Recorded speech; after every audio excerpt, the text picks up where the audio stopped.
ಸ್ನೇಹಿತರೆ ನೋಡಿ, ಇವರು ಒಂದು 9 ವರ್ಷದಿಂದ ಒಂದು ಕಂಪನಿಯಲ್ಲಿ ಕೆಲಸವನ್ನ ಮಾಡ್ತಾ ಇದ್ದಾರಂತೆ. ನೋಡಿ, ಇನ್ನೂ ಸಿಂಗಲ್ ಇರೋದು, ಸುಖ ನೋಡಿಲ್ಲ ಅಂತ ನಮಗೆ ಸ್ಪಷ್ಟವಾಗಿ ಮಾಹಿತಿಯಲ್ಲಿ ತಿಳಿಸಿದ್ದಾರೆ. ತುಂಬಾ ಒಂದು ಕಷ್ಟಪಡ್ತಿದ್ದೇನೆ ಅಂತ ನಮಗೆ ನೋವಿನಿಂದ ಹೇಳ್ಕೊಂಡಿದ್ದಾರೆ. ಸ್ನೇಹಿತರೆ, ಎಷ್ಟೇ ಒಂದು ಅವರಲ್ಲಿ ವಯ ಇರಲಿ, ಗಟ್ಟಿಯಾಗಿ ಸುಖ ಕೊಡುವಂತ ಗೆಳೆಯ ಬೇಕು ಅಂತ ನಮಗೆ ಈ ಒಂದು ಮಾಹಿತಿಯನ್ನ ಕಳಿಸ್ಕೊಟ್ಟಿದ್ದಾರೆ. ನೋಡಿ, ಇವರ ಒಂದು ಪ್ರೊಫೈಲ್ ಮಾಹಿತಿ ಫೋಟೋ ಇಷ್ಟ ಆದ್ರೆ ಲೈಕ್ ಅನ್ನ ಮಾಡಿ. ಬನ್ನಿ, ಇವರ ಒಂದು ಕಂಪ್ಲೀಟ್ ಆದಂತ ಮಾಹಿತಿಯನ್ನ ಕೊಡ್ತೀನಿ. ಅದಕ್ಕಿಂತ ಮುಂಚೆ ನಂಬರ್ 1 ಸ್ತ್ರೀ ಪುರುಷ ವಶೀಕರಣ ಸ್ಪೆಷಲಿಸ್ಟ್. ಇವರು ನಿಮ್ಮ ಯಾವುದೇ ನಿಗೂಢ ಗುಪ್ತ ಸಮಸ್ಯೆಗಳಿಗೆ ಕೂಡಲೇ ಪರಿಹಾರವನ್ನ ಮಾಡಿಕೊಡ್ತಾರೆ. ನೀವು ಎಷ್ಟೋ ಜ್ಯೋತಿಷ್ಯಗಳಲ್ಲಿ ಕೇಳಿ ಮನನೊಂದಿದ್ದರೆ ಇವರನ್ನೊಮ್ಮೆ ಫೋನಿನ ಮೂಲಕ ಕರೆ ಮಾಡಿ ನಿಮ್ಮ ಸಮಸ್ಯೆಗಳಿಗೆ ಶಾಶ್ವತವಾಗಿ ಪರಿಹಾರವನ್ನ ಮಾಡಿಕೊಳ್ಳಿ. ಸ್ನೇಹಿತರೆ, ಇವರು ಒಂದು ಫೈನಾನ್ಸ್ ಆಫೀಸ್ ನಲ್ಲಿ ಕೆಲಸ ಮಾಡ್ತಾ ಇದ್ದಾರೆ. 9 ವರ್ಷದಿಂದ ಕೆಲಸವನ್ನು ಮಾಡ್ತಾ ಇದ್ದಾರೆ. 29,700 ರೂಪಾಯಿ ಸಂಬಳ ಇದೆ ಸ್ನೇಹಿತರೆ ಇವರಿಗೆ. ನೋಡಿ, ಇವರು ತಂದೆಯವರು ಒಂದು ಮನೆಯನ್ನ ಕಟ್ಟಿಸಿಕೊಟ್ಟಿದ್ದಾರಂತೆ. ಜೊತೆಗೆ ಒಂದು 13 ಲಕ್ಷ ರೂಪಾಯಿ ಹಣವನ್ನ ಬ್ಯಾಂಕ್ ನಲ್ಲಿ ಎಫ್ ಡಿ ಅನ್ನ ಇಡಿಸಿದ್ದಾರಂತೆ. ಒಂದು 190 ಗ್ರಾಂ ಚಿನ್ನದ ಒಡವೆಗಳು, ಒಂದು ಸ್ಕೂಟಿ ಇದೆ ಅಂತ ಒಂದು ಮಾಹಿತಿಯನ್ನ ನಮಗೆ ತಿಳಿಸಿದ್ದಾರೆ ಸ್ನೇಹಿತರೆ ನೋಡಿ, ಇದು ಬಂದು ಇವರ ಒಂದು ಮನೆ ಸ್ನೇಹಿತರೆ. ಒಂದು 4 ವರ್ಷದ ಹಿಂದೆ ಕಟ್ಟಿರುವ ಮನೆಯನ್ನ ಇವ್ರ ತಂದೆಯವರು ಇವರಿಗೆ ಕೊಟ್ಟಿರುವುದಾಗಿ ತಿಳಿಸಿದ್ದಾರೆ. 1210 ಒಂದು ಸ್ಕ್ವೇರ್ ಫೀಟ್ ನ ಒಂದು ಜಾಗದಲ್ಲಿ 2 ಬೆಡ್ರೂಮ್, ಒಂದು 2 ಬಾತ್ರೂಮ್ ಇರುವಂತ ಮನೆಯನ್ನ ಕಟ್ಟಿರುವುದಾಗಿ ತಿಳಿಸಿದ್ದಾರೆ ಸ್ನೇಹಿತರೆ ಈ ಒಂದು ಮನೆಯನ್ನ ಈಗ ಈ ಒಂದು ಮನೆಯಲ್ಲಿ ಇವರು ಇರಲ್ಲ, ಬಾಡಿಗೆ ಕೊಟ್ಟು ಒಂದು ಬೇರೆ ಕಡೆ ಇರುವುದಾಗಿ ತಿಳಿಸಿದ್ದಾರೆ ಇವರು. ಇದು ಬಂದು ಒಂದು ಬಾತ್ರೂಮ್ ಅಂತ ತಿಳಿಸಿದ್ದಾರೆ. ಇದು ಬಂದು ಒಂದು ಹಾಲು ಸ್ನೇಹಿತರೆ. ಇದು ಬಂದು ಕಿಚನ್ ಅಂತ ನಮಗೆ ಮಾಹಿತಿಯಲ್ಲಿ ಹೇಳಿದ್ದಾರೆ ಸ್ನೇಹಿತರೆ ಇವರು. ನೋಡಿ, ಇದು ಬಂದು ದೇವರ ಕೋಣೆ ಅಂದ್ರೆ ಪೂಜಾ ರೂಮ್. ಇದು ಬಂದು ಒಂದು ಡೈನಿಂಗ್ ಹಾಲ್ ಅಂತ ಹೇಳಿಕೊಂಡಿದ್ದಾರೆ.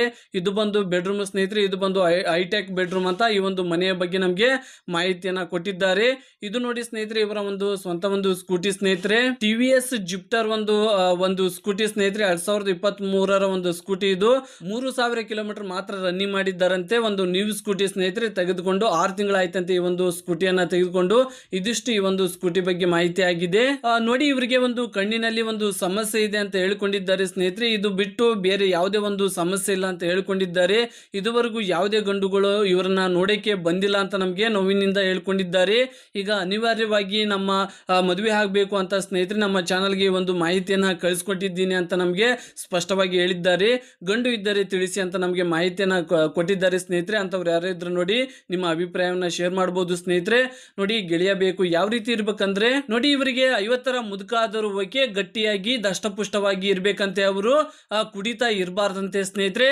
ಕನ್ನಡದವರು ಯಾವುದೇ ಒಂದು ವರ್ಗದವರಾದ್ರೂ ಓಕೆ, ಕನ್ನಡದವರು ಆಗಿರ್ಬೇಕಂತೆ. ಇವರಿಗೆ ರೈತರಾದ್ರೂ ಮಾಡಿಕೊಳ್ತೀನಿ, ಆದ್ರೆ ಅವರಿಗೆ ಸ್ವಲ್ಪ ಆಸ್ತಿ ಪಾಸ್ತಿ ಏನಾದ್ರೂ ಇರ್ಬೇಕಂತ ಹೇಳ್ಕೊಂಡಿದ್ದಾರೆ. ಹೆಚ್ಚು ಸುಖ ಕೊಡುವಂತಹ ಗೆಳೆಯ ಆಗಿರ್ಬೇಕು ಅಂತ ನಮ್ಗೆ ಮಾಹಿತಿಯನ್ನ ಕೊಟ್ಟಿದ್ದಾರೆ ಸ್ನೇಹಿತರೆ. ಅಂತವ್ರು ಯಾರಿದ್ರು ನೋಡಿ, ನಿಮ್ಮ ಅಭಿಪ್ರಾಯವನ್ನ ಶೇರ್ ಮಾಡ್ಕೋಬಹುದು ನೀವು. ಮಾಹಿತಿಗೆ ಬರೋದಾದ್ರೆ ಡಿ ಗೌರಮ್ಮ ಅಂತ ಇವ್ರ ಹೆಸರು. ತಂದೆ ಹೆಸರು ದಾನಪ್ಪ ಅಂತ, ತಾಯಿ ಲಕ್ಷ್ಮಮ್ಮ ಅಂತ ಹೇಳ್ಕೊಂಡಿದ್ದಾರೆ. ಎಜುಕೇಶನ್ ಎಂ.ಕಾಮ್ ಆಗಿದೆ ಇವ್ರದ್ದು. ಇವರ ಹಾಬಿ ಬಂದು ಮೆಹಂದಿ ಡಿಸೈನ್ ವರ್ಕ್ ಮಾಡುವುದು, ಜೊತೆಗೆ ಲಾಂಗ್ ಡ್ರೈವ್ ಅಂದ್ರೆ ತುಂಬಾ ಇಷ್ಟ ಅಂತ ಇವರಿಗೆ. ಮೊಬೈಲ್ ಗೇಮ್ ಅಂದ್ರೆ ತುಂಬಾ ಇಷ್ಟ ಅಂತ ಹೇಳ್ಕೊಂಡಿದ್ದಾರೆ. ಊರು ಬಂದು ದಾವಣಗೆರೆ ಜಿಲ್ಲೆ ಹರಿಹರ. ಮನೆ ಕೂಡ ಹರಿಹರದಲ್ಲಿ ಇದೆ ಸ್ನೇಹಿತರೆ. ವರ್ಕ್ ಬಂದು ಬೆಂಗಳೂರಿನಲ್ಲಿ ವರ್ಕ್ ಅನ್ನು ಮಾಡ್ತಾ ಇದ್ದಾರೆ ಇವರು. ಅಕ್ಕನ ಮನೆಯಲ್ಲಿ ಒಂದು ಬಾಡಿಗೆ ಮನೆಯಲ್ಲಿ ಅಕ್ಕನ ಜೊತೆ ಇರುವುದಾಗಿ ನಮಗೆ ಮಾಹಿತಿಯನ್ನು ಕೊಟ್ಟಿದ್ದಾರೆ. ಎತ್ತರ ಬಂದು 158 ಸೆಂಟಿಮೀಟರ್, ತೂಕ ಬಂದು 67. ಈಗ 33ರ ಒಂದು ವಯದಲ್ಲಿ ಪ್ರೆಸೆಂಟ್ ನಡೀತಾ ಇರೋದ್ರ ಬಗ್ಗೆ ನಮಗೆ ಮಾಹಿತಿಯಲ್ಲಿ ತಿಳಿಸಿದ್ದಾರೆ. ನೋಡಿ, ಇವರ ಒಂದು ಪ್ರೊಫೈಲ್ ಮಾಹಿತಿ ಫೋಟೋ ಇಷ್ಟ ಆದ್ರೆ ಲೈಕ್ ಅನ್ನು ಮಾಡಿ ಸ್ನೇಹಿತರೆ. ನಿಮ್ಮ ಅಭಿಪ್ರಾಯವನ್ನ ನೀವು ಕಮೆಂಟ್ ಮೂಲಕ ತಿಳಿಸಬೇಕಾಗುತ್ತೆ. ನಿಮ್ಮ ಎಲ್ಲಾ ಅಭಿಪ್ರಾಯಗಳನ್ನ ಚೆಕ್ ಮಾಡ್ತಾರೆ ಇವರು. ಒಳ್ಳೊಳ್ಳೆ ಅಭಿಪ್ರಾಯಗಳನ್ನ, ಒಳ್ಳೊಳ್ಳೆ ಮಾಹಿತಿಗಳನ್ನ ತಿಳಿಸಿದವರಿಗೆ ಒಂದು ರಿಪ್ಲೈ ಕೊಟ್ಟು ಸಂಪರ್ಕಿಸುವುದಾಗಿ ತಿಳಿಸಿದ್ದಾರೆ ಸ್ನೇಹಿತರೆ. ಹಾಗಾಗಿ ನಿಮ್ಗೆ ಇಷ್ಟ ಇದ್ರೆ ಕಮೆಂಟ್ ಅನ್ನು ಮಾಡಬಹುದು, ಇಲ್ಲಾಂದ್ರೆ ಬೇಡ ಸ್ನೇಹಿತರೆ. ನಿಮ್ಮ ಜೀವನದಲ್ಲಿ ಯಾವ್ದಾದ್ರು ಸಮಸ್ಯೆಗಳಿದ್ರೆ ಕಾಣುತ್ತಿರುವ ಗುರೂಜಿ ನಂಬರ್ಗೆ ಕರೆ ಮಾಡಿ ಆ ಸಮಸ್ಯೆಗಳನ್ನ ಬಗೆಹರಿಸಿ ಕೊಡ್ತಾರೆ ಸ್ನೇಹಿತರೆ. ಇಷ್ಟ ಇದ್ರೆ ಕರೆ ಮಾಡಿ, ಇಲ್ಲಾಂದ್ರೆ ಬೇಡ. ಮತ್ತೊಂದು ಮಾಹಿತಿಯೊಂದಿಗೆ ಸಿಗೋಣ. ಅಲ್ಲಿವರೆಗೂ ನಮಸ್ಕಾರ.